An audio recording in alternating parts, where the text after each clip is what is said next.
So, what happens when a king, a really powerful king, starts to fall apart? Not just physically, but mentally. Today, we're diving into a stunning firsthand account from the historian Flavius Josephus, who chronicled the paranoid, painful, and absolutely power obsessed final days of Herod the Great. Let's get right into it. You see, this story isn't just about one man dying, it's about how the decay of a single person, his body and his mind, could threaten to drag an entire nation into a storm of grief and violence. It's a really chilling look at how personal agony can become public policy. Okay, before we get into the thick of it, let's get our heads around the main characters here. At the center of this whole drama, of course, is Herod the Great, the aging and deeply paranoid king. Then there's his son, Antipater, who becomes the focus of his father's torment. Another son, Archelaus, is waiting in the wings as the successor.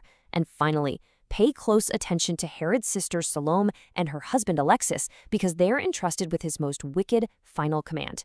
Keep these names and dates in mind. They're all going to play a huge part. Our story really begins with the king himself. Josephus gives us this really vivid picture of a man who isn't just consumed by physical illness, but by this deep, corrosive paranoia that just seeps into everything and poisons his entire court and kingdom. Josephus paints a pretty bleak picture, right? And nearly 70 years old, Herod's life is just empty. All the joy is gone, and he's haunted by family betrayals. But what's really telling, what really gets you, is his obsession with his living son, Antipater. It's not grief over past losses that's eating him alive. It's this all-consuming, burning desire to see his own heir dead. Just think about that for a second. And this mental torment, well, it had a gruesome physical match. Josephus gives us this absolutely grotesque catalog of ailments, a slow, agonizing corruption from the inside out. And you have to remember, back then, people, especially diviners, they wouldn't see this as just a random illness. Oh no. They saw it as divine punishment, plain and simple. You can almost feel how that constant grinding pain would just fuel his cruelty towards everyone else. So, you have this king who's physically and mentally rotting from the inside out. It's the perfect storm. And it's in this toxic atmosphere that a spark of rebellion is about to catch fire. And the flashpoint? It's a symbol of Roman authority, a golden eagle, placed right where it was least welcome, the temple itself. And what's so interesting about this is who was leading the charge. This wasn't some general with an army. Nope, it was two highly respected legal scholars, Judas and Matthias. They argued that Herod's golden eagle was, in effect, a graven image, a carved idol forbidden by Jewish law, and to have it hanging over the entrance to their most sacred site, for them that was a line that simply could not be crossed. This was their message to their followers. They weren't just inciting a riot. They were preaching martyrdom. They taught that dying in defense of the law was infinitely better than a quiet death from disease, and they promised eternal happiness for the sacrifice. I mean, that's a pretty powerful and persuasive argument. So you've got this powerful doctrine, and then, perfect timing, a rumor starts spreading like wildfire that the king is already dead. That was all the fuel they needed. The rebels acted, setting up a direct and brutal clash with the dying tyrant. 40 of the men were captured and dragged before the ailing king. Just imagine the scene. Herod, barely holding himself together, racked with pain, demanding to know who gave them the authority to do this. And their response is just incredible. Absolutely no fear, no begging for mercy. They don't name a person, they name a higher authority. They are placing God's law above the king's law, right to his face. That took some serious conviction. Well, Herod just loses it. Josephus tells us he flew into such a rage that, for a moment, he seemed to completely overcome his disease. He rallied himself, went out, and spoke to the people, condemning the men not just for rebellion, but for sacrilege.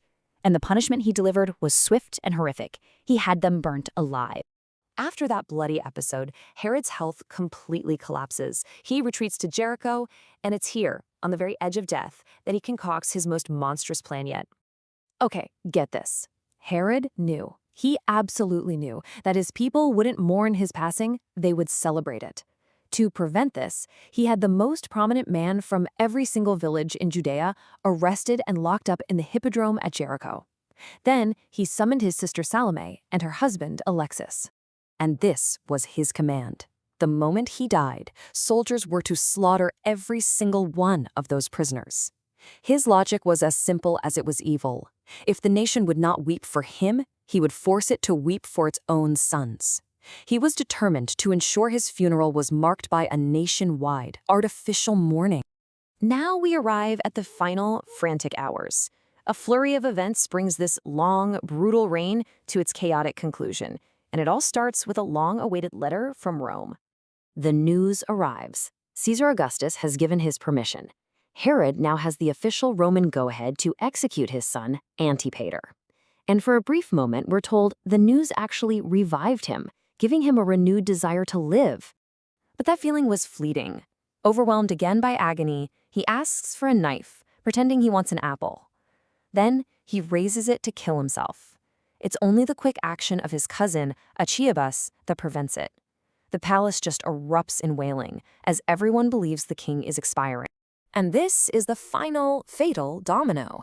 Antipater, down in his prison cell, hears the cries and assumes his father is dead. He tries to bribe his jailer to release him, but the jailer runs straight to Herod. The king, mustering his last ounce of strength, cries out and orders his guards, "Kill Antipater now." And so, after a lifetime of schemes and paranoia, the end result was this. Herod the Great outlived the son he so desperately wanted dead by only 5 days. In the end, Herod's wickedest command was ignored.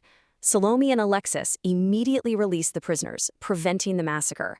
After that, the transition was pretty orderly. The will was read, naming Archelaus king, and Herod was given a funeral of immense splendor, a golden bier, precious stones, military battalions, a magnificent procession for a monstrous man, buried at his fortress palace, Herodium, after a journey of about 25 miles. So we're left with this question. Herod was undeniably one of history's great builders, leaving behind monuments that still stand today.